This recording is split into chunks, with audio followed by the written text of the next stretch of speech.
wa yassir li amri wahlul 'uqdatam min lisani yafqahu qawli waj'al li waziran min ahli la haula wala quwwata illa billahil aliyyil azim.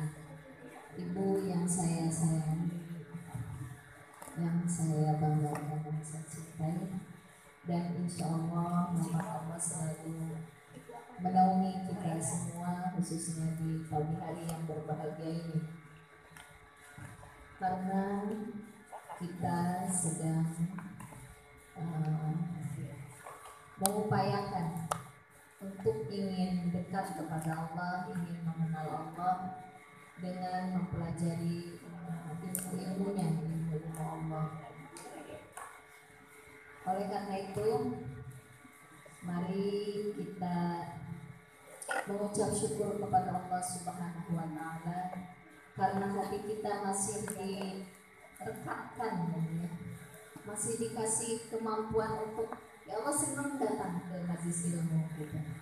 Karena nanti kalau Allah sudah tidak mencintai kita, sudah tidak menghendaki kebaikan kepada kita, itu datang ke majelis ilmu itu males, berat, nanti ada aja alasannya. Alasannya nanti kedengarannya sih bisa diterima oleh akal kita. Saya contohkan ketika ada orang diajak ngaji, saya ini harus cari nafkah karena anak-anak saya banyak, karena cicilan saya belum terlunasi. Cari alasan apa aja, itu bisa dipahami gak Bu dengan akal kita? Bisa ya, masuk akal sekali. Tetapi bagi orang yang dikehendaki kebaikan oleh Allah, aku ingin hambaku ini dekat dengan Allah. Jadi itu nomor sekian nantinya gitu. Kita itu berpikiran itu nomor sekian, karena kita punya keimanan yang kokoh kepada Allah. Yang ngasih rezeki siapa sih? Allah. Kita pending dulu 2 jam, nanti Allah akan ganti gitu Bu. Nggak seberapa kan kita waktu untuk Allah yang dia. Kalau seandainya alasannya begitu, kalau alasannya begitu, kecuali emang nggak bisa, beda lagi Bu. Seperti kita nggak punya suami, kerja di tempat orang itu nggak bisa memberikan waktu 2 jam buat belajar. Nggak bisa, saya butuh kamu di sini, ini cucu saya, ini anak saya udah lemah dan sebagainya. Tapi biasanya suka dititipin cucu ya, terus dia nyari orang, dia nggak bisa keluar, nah itu nggak apa-apa. Berarti ada uzur, suami nggak ada. Ini kita suami ada yang nyari gitu ya, dan kita juga nyari. Nah dalam kondisi seperti itu jangan dijadikan alasan nanti siapa yang nyari nafkah? Suami kita gajinya kecil banget. Ibu kalau ibu dekat sama Allah, suami kita kerja nih, itu pasti dicukupkan ya? Pasti dicukupkan. Yang mungkin dulunya susah seret, setelah kita mendekati Allah pasti akan mudah, dimudahkan. Pasti akan lebih berkah. Tadinya tuh kayaknya serba kurang deh. Nah karena kita meniti di jalan Allah menuju surga, jadi cukup aja perasaannya, walaupun nominalnya sama. Jadi beda Bu, orang yang meniti di jalan Allah, di jalan surga, itu bisa mempengaruhi rizki suami dan anak kita. Udah kita jelaskan dulu ya, bagaimana hebatnya orang yang bertakwa. Jadi salah satu ciri orang yang bertakwa itu gemar dengan ilmu. Satu Bu, itu. Kenapa? Bagaimana dia menjadi takwa kalau dia tidak ingin mencari Allah gitu. Caranya buat mendapatkan pengetahuan tentang Allah itu tidak lain hanya dengan berilmu. Makanya kan kata Rasulullah mengatakan begini, fa'lam annahu la ilaha illallah. Maka belajarlah kalian, pelajarilah, datanglah ke majelis ilmu. Begitu kan maksudnya kata Rasulullah. Ketika ingin mengenal Allah, annahu la ilaha illallah, sesungguhnya Tuhanmu itu tiada lain adalah Allah. Bagaimana kita tahu Allah? Bagaimana kita mengenal Allah? sabar dengan aturan-aturan perintah Allah. Bagaimana kita mau ridho dengan apa yang hadir pada diri kita. Itu kan Allah yang menghadirkan. Kalau kita nggak ngerti ilmunya, makanya Rasulullah bilang fa'lam. Belajarlah kalian, berilmulah kalian. Datanglah ke majelis ilmu. Kemudian di ayat yang pertama juga disuruh belajar.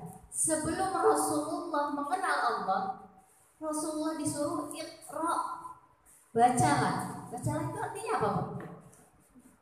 Belajar. Benar enggak? Di antara satu Al-Quran yang mulia, yang hebat itu, yang pertama disuruh Allah itu iqra, belajar kalian. Sama Rasulullah aja disuruh belajar. Belajar mengenai apa? Mengenal Allah, Bu. Jadi kalau anak kita, saudara kita, suami kita, iqra artinya apa? Belajarlah. Kenalilah Allah. Jadi kenalkan, Bu, kita ngajarin anak harus mengenalkan Allah, Bu, semampu kita. Metodenya, caranya ibu kan sudah belajar ya dari kecil, diajar gini-gini, kemudian di sini formulanya juga. Sebutkan, kalau saya contohkan anak gitu ya, kalau anak punya sesuatu, nah berbagi sama teman. Allah itu Maha Pengasih. Tuh, sifat Allah itu pengasih. Kenalkan Allah, Bu. Jadi jangan cuma, nah jadi orang tuh nggak boleh pelit, harus berbagi. Nah itu tidak mengenalkan Allah, Bu. Cuma mengenalkan akhlak yang baik gitu. Tapi langkah yang selanjutnya itu ada yang lebih indah. Kenalkan lagi sifat Allah. Allah itu paling banyak di dalam Al-Quran kan sifatnya pengasih. Begitu disebutkan. Maksudnya supaya kita mencontoh sifat Allah. Kita mah suka langsung aja ke sifatnya gitu, suka ngasih, tidak pelit gitu ya, dermawan gitu maksudnya. Tapi alangkah baiknya kalau sifat seperti itu tuh sebetulnya adalah kita mengenalkan Allah. Allah itu memiliki ciri-ciri gitu. Sifat yang pertama adalah Ar-Rahman, Ar-Rahim. Itu yang paling banyak juga di Al-Quran. Jadi itu.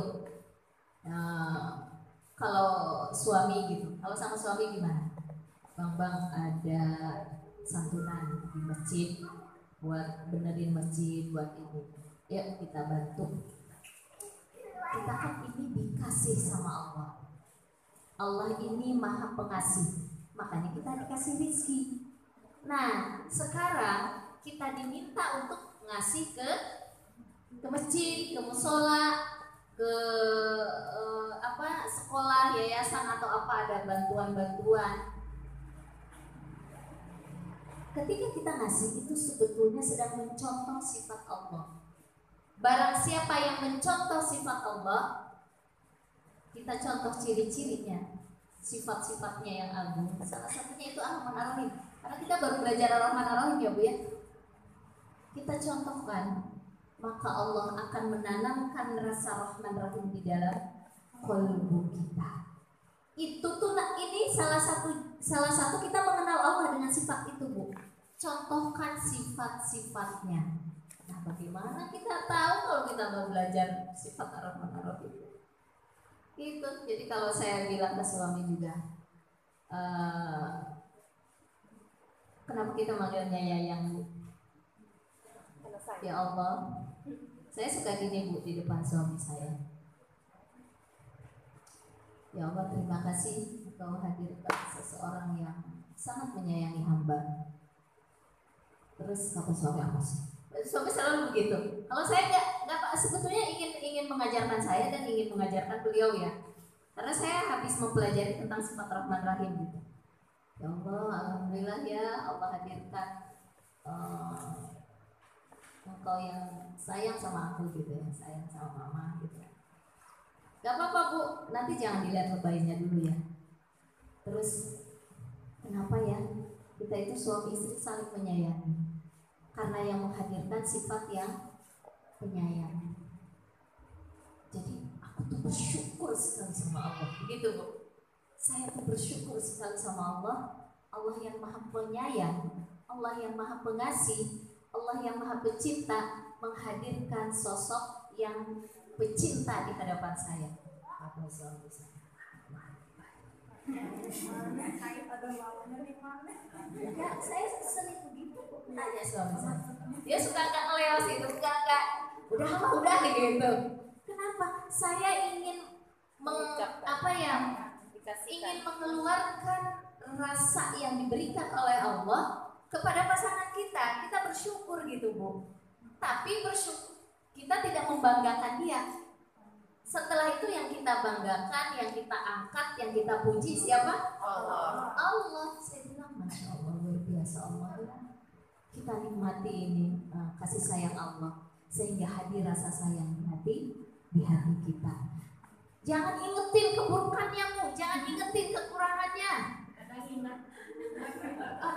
Gak bisa menghadirkan, mengenal Allah. Tidak bisa kalau hati kita masih ada penyakit. Gak bakalan tuh datang rasa rahman rahim di dalam hati kita kalau kita masih ada penyakit hati, belum ridho. Kalau kita mengingat keburukan suami, artinya kita belum ridho dengan ketentuan Allah. Kita masih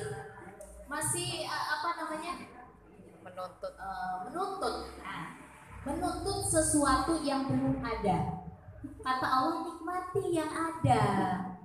Kita itu suka nuntut yang gak ada sih, Bu. Nah itu kan, sebel banget tadi begini, harusnya kan begini. Ya Allah, kata Allah, nikmatku tuh lebih banyak daripada keburukan. Saya begitu. Kalau di jalan, ingat nih suami ini mah ke ibu-ibu ya, kata ibu-ibu semua. Lihat mobil bagus, lihat rumah. Saya nggak mau melihat itu. Saya melihat kebaikan-kebaikannya, perhatiannya. Kenapa Allah menghadirkan kepada saya? Diingetin itu, Bu. Udah pengen pulang aja bawaannya. Di situ takjub kita. Coba kalau orang lain, saya suka gini. Coba kalau orang lain, belum tentu. Terus kadang mikir begini, aduh kalau dipanggil sama Allah, kalau seandainya ada penggantinya juga belum tentu. Begitu. Saya harus mensyukuri, saya harus memperlakukan dia seperti Allah memperlakukan makhluknya. Masya Allah ya Bu ya. Indah gak Bu? Robin dan Julieta pengen pulang deh Bu. Bu yang suka marah-marahin, suka bentak-bentak mulai sekarang. Iya ya, Masya Allah. Mulai sekarang tutupi itu. Berani Bu. Kenapa? Gak berani. Masya Allah. Gak berani beda dengan sayang Bu. Di hati. Ada dua kemungkinan. Ibu nih boleh nanti bisa melihat saya itu yang mana ya. Enggak berani karena kita tidak punya kemampuan, atau suaminya punya otoritas yang tinggi, punya sesuatu yang kalau kita melanggarnya, itu ada yang begitu nggak berani. Tapi kalau sayang Bu, keluar emang benar-benar dari kolbu kita yang kita mengusahakannya, maka Allah menanamkan rasa rahman rahim di dalam kolbu kita. Sebenarnya kita berani, tapi kita nggak mau seperti itu karena kita akan memunculkan sifat Allah gitu. Bisa dipahami Bu? Nah kita itu yang mana? Nggak beraninya karena takut atau nggak beraninya karena sayang? Pilihlah yang diberikan oleh Allah. Nah, Masya Allah. Istri solehah, cirinya itu berarti istri solehah. Ya, pokoknya gitu ya Bu ya. Punten kalau ada kata-kata saya yang aku bilang terlalu lebay gitu. Enggak, emang Bu. Kalau saya malah suami saya yang sering ngungkapin gitu. Iya. Kan ridho itu Bu harus, bukan nama ya ridho ini, maksudnya sifat, sikap. Ridho itu apa Bu? Sudah kita bahas dulu. Menerima apa yang dihadirkan oleh Allah walaupun itu buruk, pahit, tidak menyenangkan, menyakitkan. Ridho Bu, itu ridho ya. Jadi kalau ada yang saya sebutkan tadi, kan suamiku bilang baik, suami saya kan beda. Apa arti ridho kata Allah? Menerima sesuatu yang walaupun itu buruk gitu. Emang ini nasib saya. Allah tuh tahu mana yang terbaik buat saya. Kalau saya ridho, insya Allah, nah gitu Bu, insya Allah Allah ridho dengan saya. Udah, kalau Allah ridho dengan saya, hati itu enak, tenang, tidur nyenyak Bu, tidur nyenyak. Lihat aja kebaikan-kebaikan, nikmat-nikmat Allah yang sudah dihadirkan kepada kita. Begitu ya Bu ya. Kalau masih ingat keburukan itu belum ikhlas. Ibu minta sama Allah yang menutupi keburukan di hati kita kan Allah. Doa, ya Allah, saya ingin mengadu kepadamu, walaupun kau tahu gitu. Bermanja-manja aja Bu di hadapan Allah. Sering manja deh Bu sama Allah.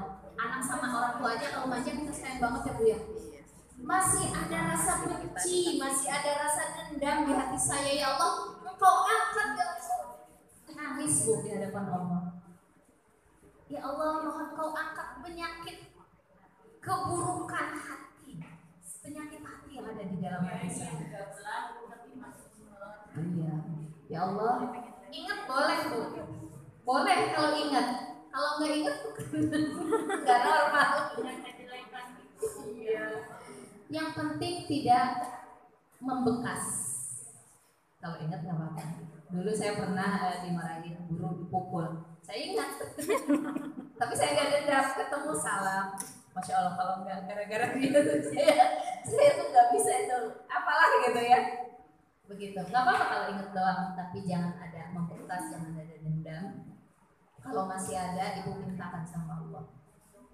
Kemudian yang selanjutnya itu ya Bu ya, kita sekali lagi saya memotivasi ibu untuk berilmu, memiliki pengetahuannya, supaya apa yang sudah kita pelajari jadi ilmu yang bermanfaat.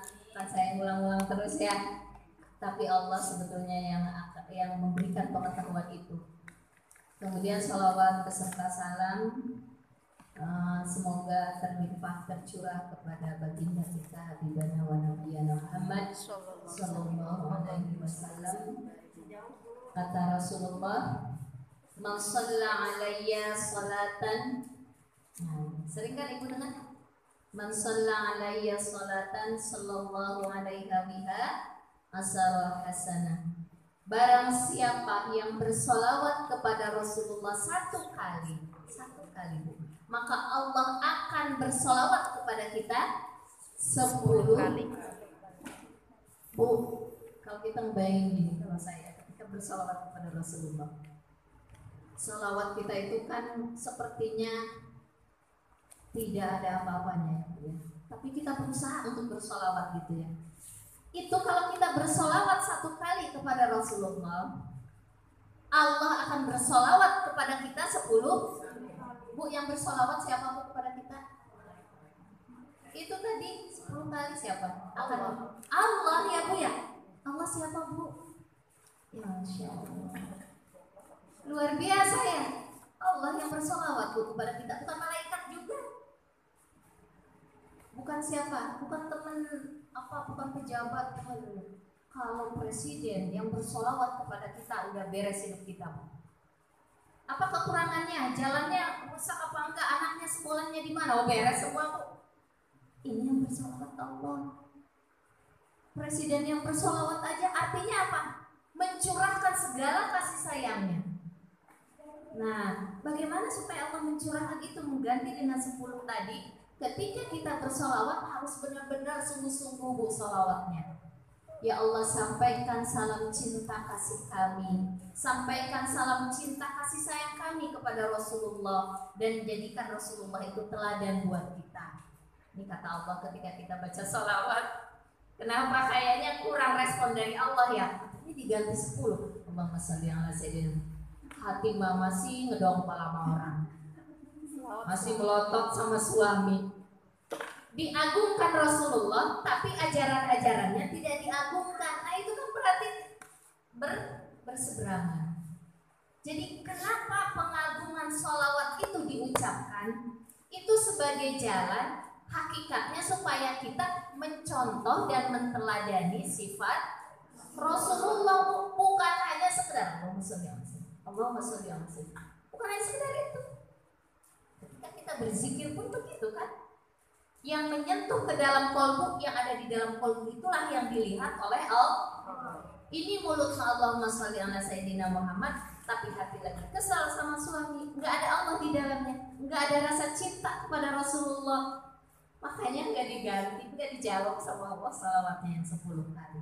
Tapi kalau benar-benar masuk ke dalam kolbu kita, Allahumma sholli, senang mau makan ngikutin cara Rasulullah, mau tidur ngikutin cara Rasulullah, mau masuk kamar mandi ngikutin cara Rasulullah, mau keluar rumah kita baca doa mengikuti cara, mau berbicara dengan suami dengan penuh kasih, dengan anak dengan penuh kasih sayang, dengan tetangga tidak dendaman, tidak benci. Baru itu namanya ngikutin Rasulullah. Kemudian kita mengucapkan Allahumma sholli ala sayyidina Muhammad wa ala ali sayyidina Muhammad.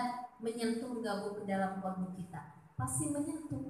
Ya Allah, apapun dari yang terkecil kita ikutin caranya Rasulullah. Rasulullah senang begini, Rasulullah senangnya apa? Oh begini saya ikutin. Rasulullah benci dengan ini, saya jangan ikutin. Masya Allah Bu, itu ketika kita bersolawat benar-benar menyentuh kalbu kita. Tapi kalau sikap kita bertentangan dengan Rasulullah Bu, kita baca solawat nggak ada ruhnya itu Bu, nggak ada ruhnya. Cobain aja. Maka lakukan dari hal yang terkecil. Mau masuk kamar mandi, Rasulullah bagaimana? Di kamar mandi Rasulullah bagaimana? Keluar kamar mandi Rasulullah bagaimana? Habis wudhu Rasulullah bagaimana? Ini kita harus tahu apa yang Rasulullah suka. Ya, Masya Allah. Kalau berbicara tentang Rasulullah indah semua, maka dia adalah sumber keindahan, sumber cahaya. Jadi sholawat yang kita ungkapkan itu akan mengandung ruh yang dalam. Kalau itu semua kita usahakan, emang tidak ada manusia yang sempurna ya Bu. Kita usahakan mungkin kita bersolawat. Nanti sholawat kita itu akan berpengaruh. Pengaruhnya apa? Didoakan, diberikan rahmat, naungan, kasih sayang, semua yang kita butuhkan dalam hidup akan dimudahkan oleh Allah. Allah sendiri yang menjawabnya kan, Allahumma sholli ala sayyidina Muhammad, kata Allah sallallahu alaiha biha asar. Allah akan mengganti sholawat kalian 10 kali. Sholawat itu bukan hanya Allah mengucapkan Allahumma sholli, bukan begitu Bu. Apa itu sholawat? Rahmat, keselamatan, kebahagiaan, kecukupan. Jadi kalau ada di dalam rumah tangganya sudah mendapatkan satu kebahagiaan, kayaknya hidupku tuh cukup, alhamdulillah. Walaupun orang lain melihatnya kurang, kontrak dan sebagainya, tapi hati kita merasa cukup, hati kita merasa bahagia. Suami kita sayang sama dia, dia sayang sama kita. Kita memberikan curahan kasih sayang kepada anak-anak juga sama. Akan terjadi perputaran yang indah.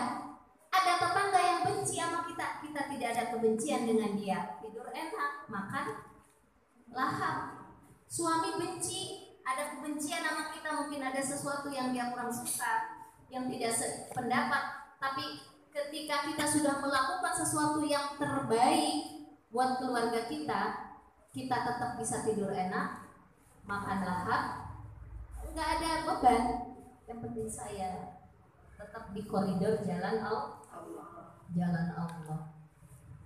Bisa dipahami? Insya Allah ya Bu ya. Ini belum ke hadisnya. Saya ingin mengungkapkan rasa syukur dan cinta kepada Allah Subhanahu wa Ta'ala di awal-awal. Kita masuk ke dalam hadis sambungan yang kemarin. Hadis yang kedua maksudnya, bukan sambungannya. Hadis yang kedua tapi masih ada hubungannya karena ini masih tentang istiqomah. Bismillahirrahmanirrahim. Dalam kitab Riyadhus Shalihin, kalau di kitab saya itu halaman 63. Wa'an Abi Hurairah radhiyallahu anhu qala. Dari Abi Hurairah, hadis ini disampaikan oleh Rasulullah kepada Abu Hurairah gitu maksudnya. Radhiyallahu, semoga Allah meridhai beliau kepada Abu Hurairah, dan semoga Allah juga memberikan rahmat kasih sayangnya kepada pengarang kitab ini, Imam An-Nawawi, karena kita bisa belajar sekarang ini atas jasa beliau, karena pengetahuan beliau, ketakwaan beliau, kedekatan sama Allah, sehingga Allah memberikan ilham-ilham pengetahuannya yang sampai ilmunya kepada kita. Qala Rasulullah sallallahu alaihi wasallam, bersabda Rasulullah, kata Abu Hurairah, Rasulullah itu telah bicara kepada aku gitu. Bersabda Rasulullah sallallahu alaihi wasallam, qaribu, dekatkan dirimu kepada Allah, wasaddidu, dan berpegang teguhlah kamu sekalian kepada Allah. Wa'lamu annahu la yanju ahadun minkum bi amalihi. Ketahuilah bahwa tidak ada seorang pun di antara kamu sekalian yang selamat karena amal perbuatannya. Kata Abu Hurairah bilang begitu Bu, kepada orang-orang gitu. Rasulullah bersabda begini. Tidak ada salah satu di antara kalian pun yang akan selamat karena amal perbuatannya. Gitu, nanti kita jelasin amal apa itu. Qalu, maka mereka berkata, kata Abu Hurairah, di situ berarti banyak orang. Ketika dia meriwayatkan, menceritakan hadis ini, saya mendengar Rasulullah berkata begini, kemudian di sebelah-sebelahnya banyak sahabat gitu. Qalu, maka sahabat-sahabat itu berkata kepada Rasulullah, wala anta ya Rasulullah, dan engkau, tidak juga engkau gitu. Tidak juga engkau ya Rasulullah. Engkau juga tidak selamat ya Rasulullah gara-gara amalmu. Padahal engkau itu yang terbaik, ibadahnya juga luar biasa ya Bu, akhlaknya seperti akhlak Quran. Kata Rasulullah, kata Rasulullah, wala ana, dan aku pun tidak, katanya, illa ayyataghammadani Allahu bi rahmatin minhu wa fadlin. Tidak juga saya kecuali jika Allah melimpahkan rahmat dan karunia-Nya kepadaku. Artinya Bu, yang terakhir kalimat tadi, seseorang masuk surga itu bukan karena ibadahnya yang banyak, apalagi kalau sedikit. Yang banyak aja bukan karena itu dia masuk surga, tetapi ayyataghammadani Allah, kecuali karena rahmat Allah. Ayyataghammadani itu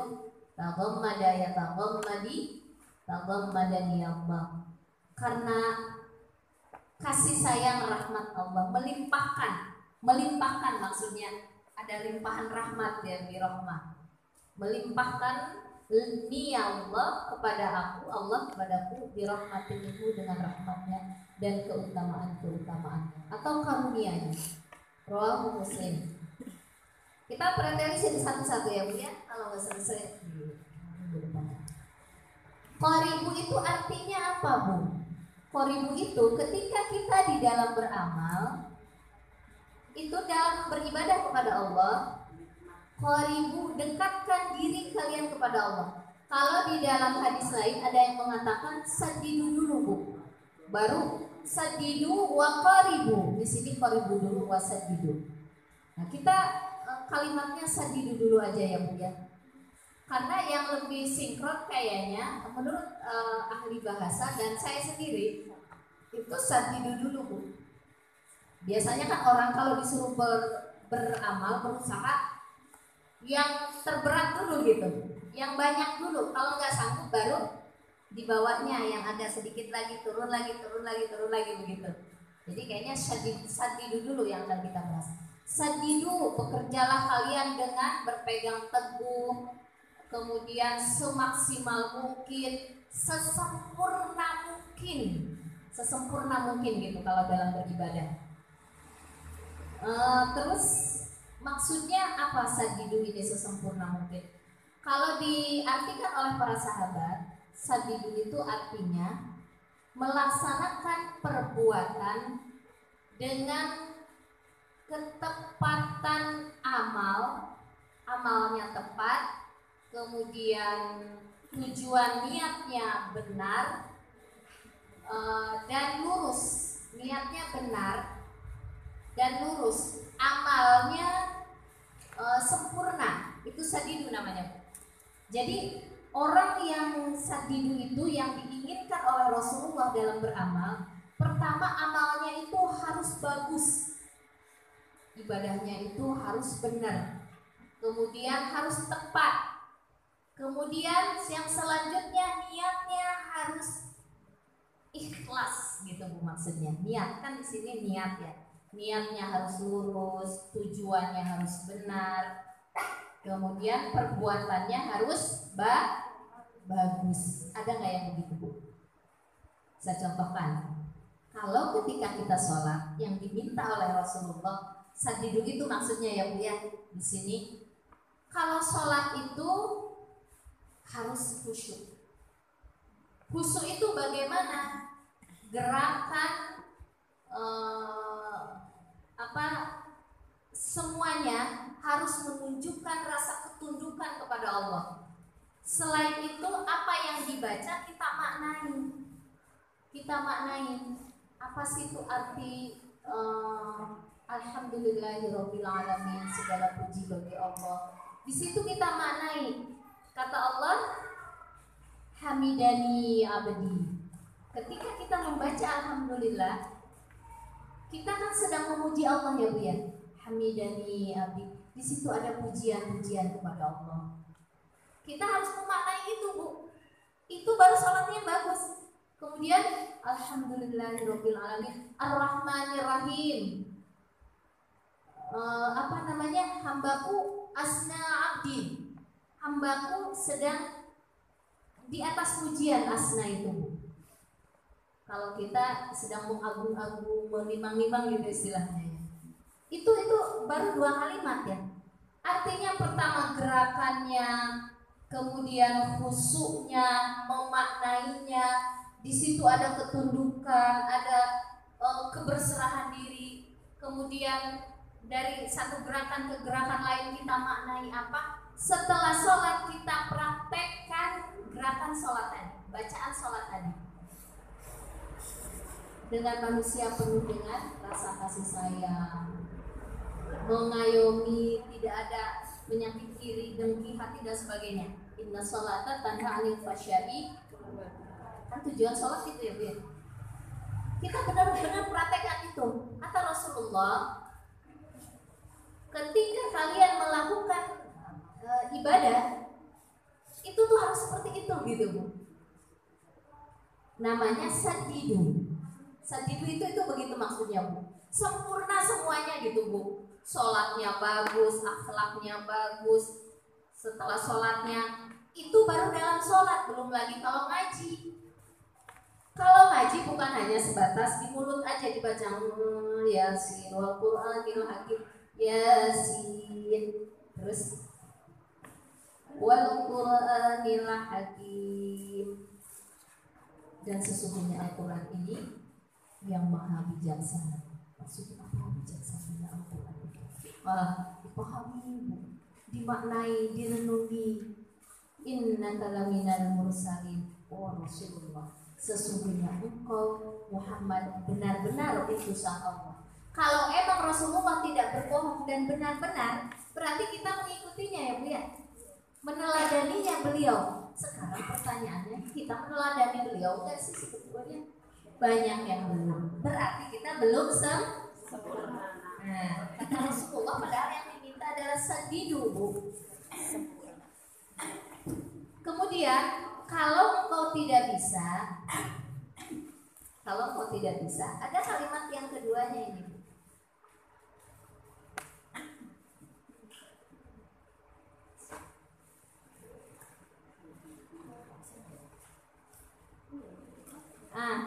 Kalimat yang keduanya adalah qaribu.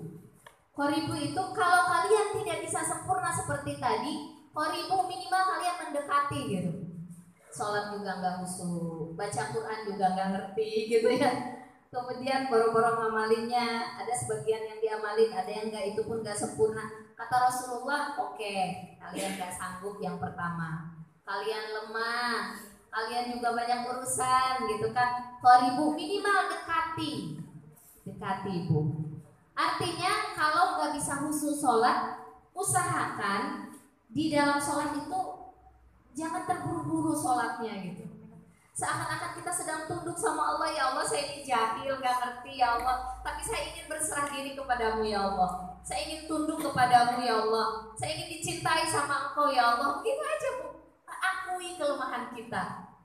Ya itu kan nggak bisa sempurna seperti tadi, ya udah akui aja, akui ya Allah gitu. Kalau bisa sambil nangis, nggak apa-apa sholat sambil nangis Bu, mengakui kelemahan kita, mengakui dosa-dosa kita. Kalau di dalam Al-Quran disebutkan di dalam Quran surat Fussilat, masih Fussilat, kemarin juga Fussilat ya Bu ya, sekarang Fussilat.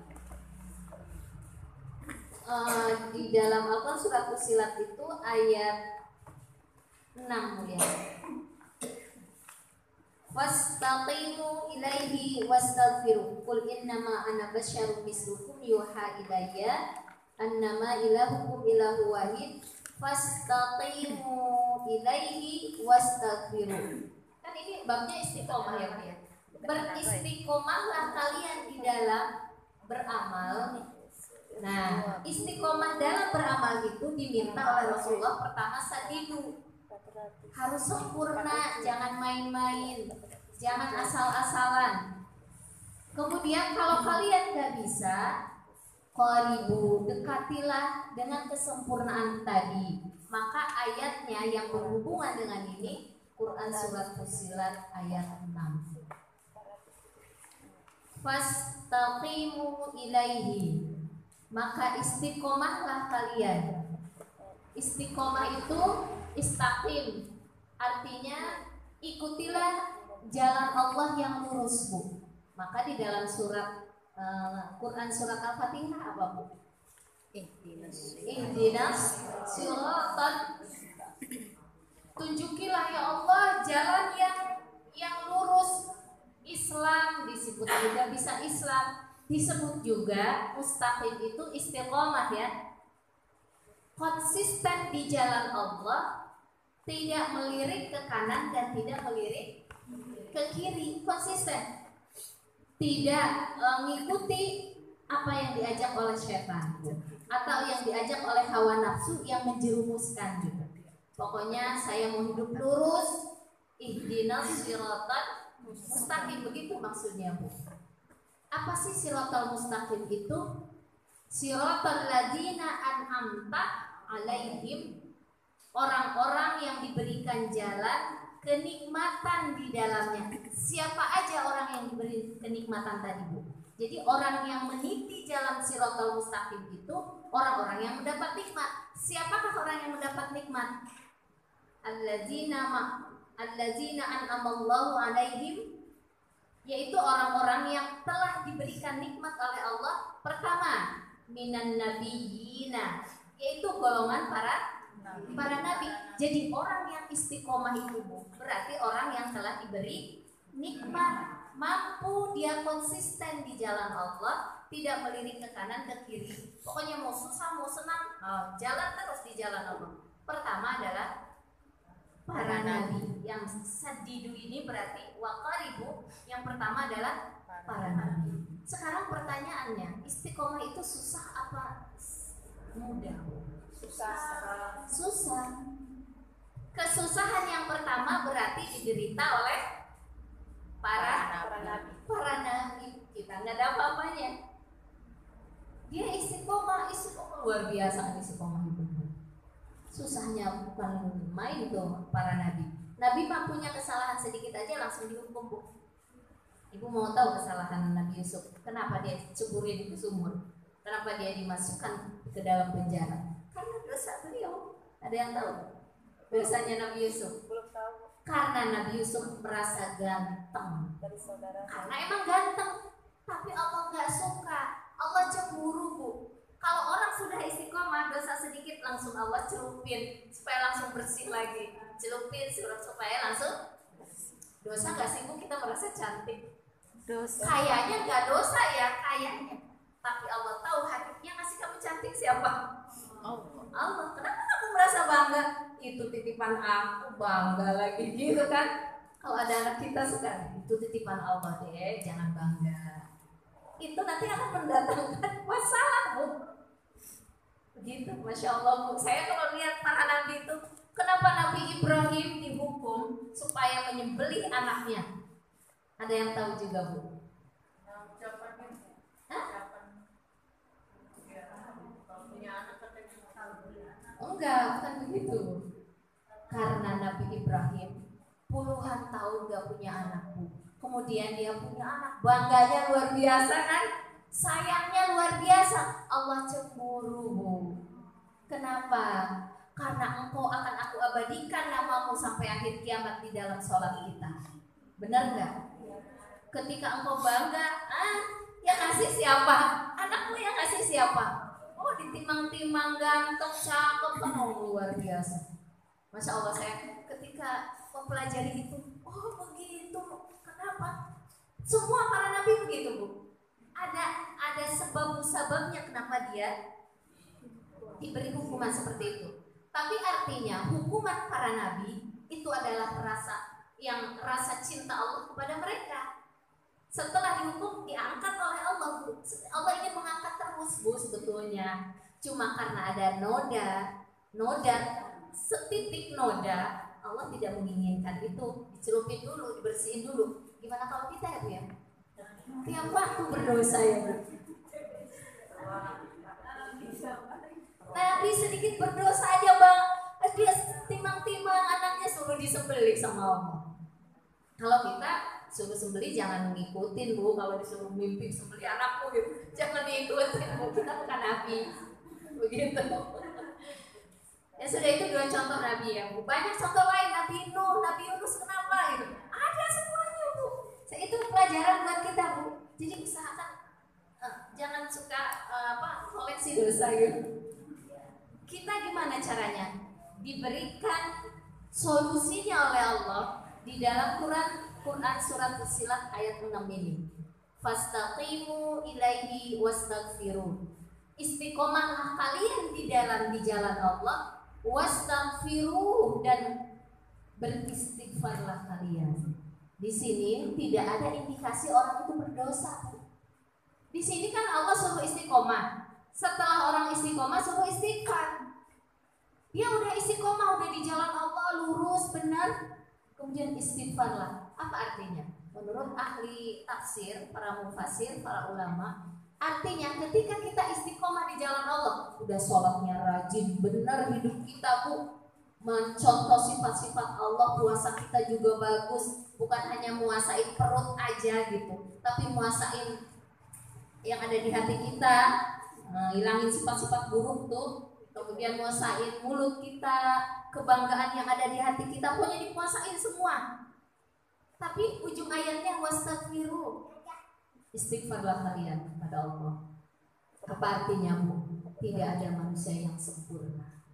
Sesempurnanya manusia, ketika dia melakukan ibadah, adakah yang sempurna yang saya sebutkan tadi, Bu?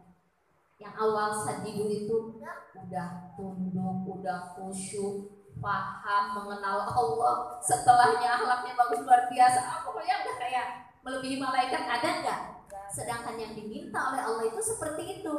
Karena kalian tidak sanggup, maka beristighfar. Yang sanggup 90% dan mendekati Allah, yang 100% enggak ada. Itu contohnya golongan para nabi. Golongan para nabi pun disuruh beristighfar. Dia bisanya 90% beramal ibadah dengan sempurna, dengan baik, mengingat Allah, banyak zikir kepada Allah, sabar, ridho. Kita berapa persen? Kalau ada yang bisa 80%, jangkaulah Allah sebanyak 80% tadi. Tapi kata Allah yang 20%-nya, kekurangan yang 20% yang kamu tutupi dengan istighfar dan taubat, Bu. Kita boro-boro 80%, mungkin kita mah 90%-nya bagaimana? Tutupi dengan istighfar. Astagfirullah, ya Allah, enggak khusus sholat saya. Makanya Rasulullah mengajarkan kita habis sholat, Assalamualaikum warahmatullahi wabarakatuh. Assalamualaikum warahmatullahi wabarakatuh. Minimal kita istighfar 3. Untuk apa kita istighfar tadi? Menutupi kekurangan sholat kita. Cukupkah 3 kali Bu kalau dipikir-pikir? Gak cukup. Banyak-banyaklah istighfar berarti.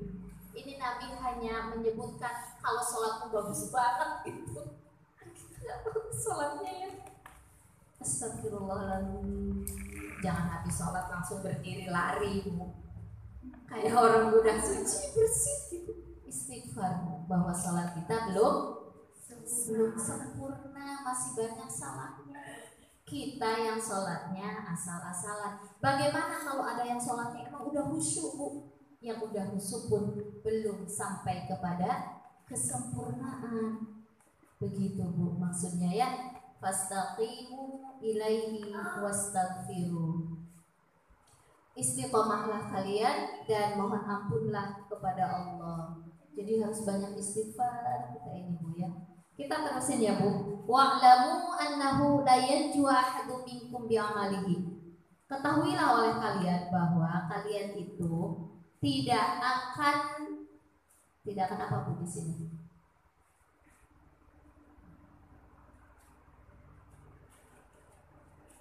Selamat.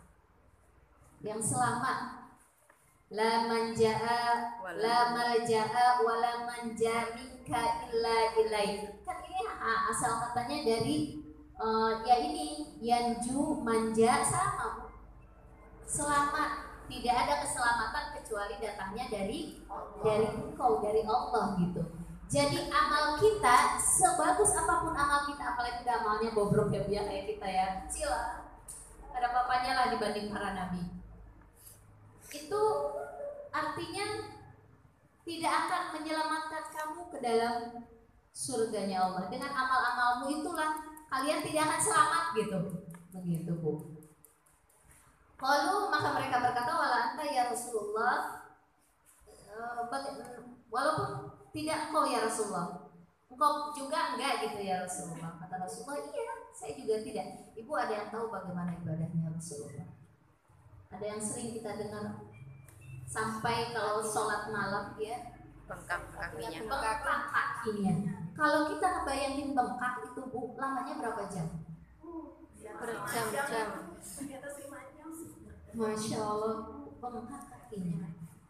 Sahabat Nabi, makanya kan di dalam Al-Quran dikatakan orang yang diberi nikmat oleh Allah itu pertama minan nabiyina wasyuhada'i wassalihin. Kemudian orang-orang yang mati syahid. Mati syahid itu berat apa enggak Bu? Berat. Yang diperjuangkan adalah jiwa dan hartanya. Jiwa dan hartanya dikeluarkan semua untuk di jalan Allah. Bro-broan, sedekah, bangun musola, bangun masjid, bangun media dakwah, pokoknya agama Allah itu harus menyebar gitu, harus bangkit, orang-orang itu harus mengenal Allah semua gitu. Kita perjuangkan harta kita, ajak orang baik-baikin supaya dia mau ngaji. Itu orang syahid tuh Bu maksudnya. Zaman dulu perang gitu ya. Kemudian di bawahnya lagi wassalihin, orang-orang soleh. Orang-orang soleh pun, kalau orang soleh di zaman sekarang, insya Allah banyak ya Bu ya. Orang soleh yang kehidupannya itu diabdikan untuk Allah, niatnya ikhlas, walaupun tidak sesempurna seperti para nabi atau orang-orang syuhada tadi. Syuhadanya bentuknya mengorbankan harta dan dirinya, perang gitu dengan tombak, dengan itu segala macam. Jadi di sini orang-orang seperti ini pun kata Rasulullah, dia selamat tuh bukan karena dia soleh, dia selamat bukan karena dia nabi, dia selamat bukan karena syuhada, tetapi karena apa? Illa ayyadallammadani Allahu birahmah. Jadi kenapa Rasulullah kata Rasulullah wala ana gitu ya? Dan saya pun tidak, padahal dia sholatnya udah luar biasa. Kemudian kata Siti Aisyah Bu, pengakuan beliau ketika Rasulullah sujudnya lama Bu, kayak orang gak bangun-bangun, kayak meninggal. Terus sampai Orang yang dianggap sujud oleh kita seperti orang meninggal itu berapa menit, Bu? Suami kita di sholat di samping kita. Ini orang lama sujudnya. Kadang-kadang ada dua kemungkinan, kalau nggak tidur dia meninggal kan? Wah udah. Terus gerak kakinya, alhamdulillah masih gerak kakinya kan? Tidur. Berapa menit tuh, Bu? Sampai kita gini-giniin? 5 menit kali ya.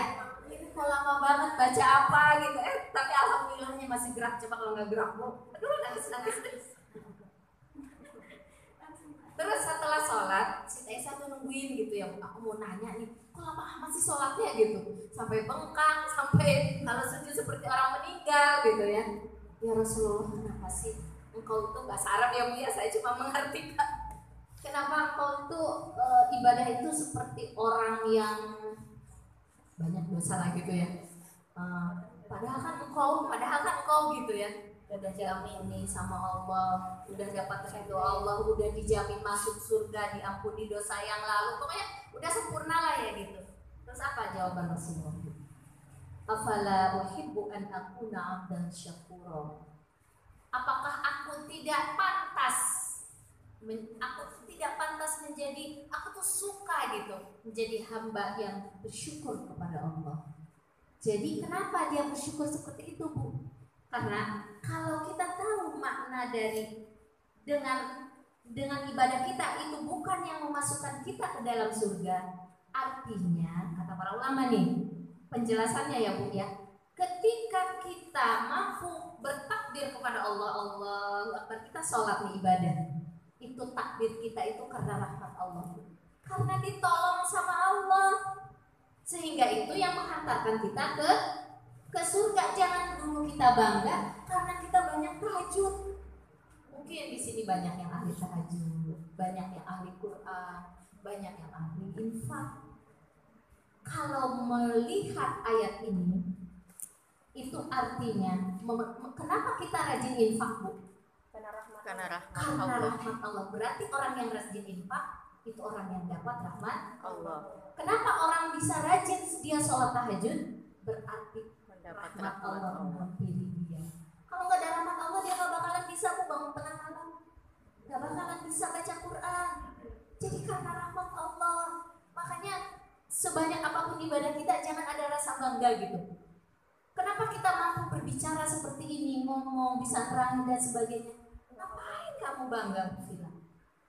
Nggak ada bangga sedikit pun. Ini tuh karena Allah, rahmat Allah. Apa kata Nabi Yusuf? Illa marrahimah Rabbi. Nabi Yusuf kan dikejar-kejar Zulaiha. Nabi Yusuf terhindar dari itu. Kata Nabi Yusuf, wa ma ubarri'u nafsi innan nafsa la'ammaratun bisu. Tidaklah hawa nafsu itu, Bu, memerintahkan nyuruh ini, nyuruh itu yang gak bagus-bagus lah, apalagi dia ganteng ya. Ujiannya luar biasa gitu.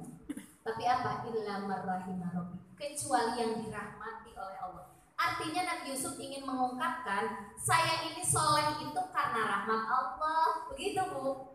Saya bisa terhindar dari godaan Siti Zulaiha itu karena rahmat Allah, bukan karena saya imannya hebat. Enggak. Begitu kata Nabi Yusuf, Bu. Illa marrahimah Rabbi. Saya mampu bersujud di hadapan Allah lama karena kemudian saya bersabar menghadapi ujian yang begitu berat dari Allah. Illa marrahimah Rabbi, kecuali rahmat dari Allah Subhanahu wa ta'ala. Kita cukupkan sampai sini dulu ya, Bu ya. Jadi kita masuk surga kita itu bukan karena amal kita, tetapi ketika Allah menginginkan kita istiqomah, istiqomahlah. Kalau tidak bisa, maka tidak bisa sempurna, banyak-banyaklah beristighfar. Masih ada keterangannya, kita lanjutkan di season yang ya. Kesantai aja ya. Dari saya cukup sekian. Semoga apa yang disampaikan pada pagi hari ini bisa bermanfaat, khususnya buat pribadi saya, umumnya buat ibu-ibu semua yang ada di sini, dan bisa bermanfaat buat keluarga kita dan masyarakat kita. Dari saya cukup sekian. Wabillahi taufiq wal hidayah. Wassalamualaikum warahmatullahi wabarakatuh. Waalaikumsalam.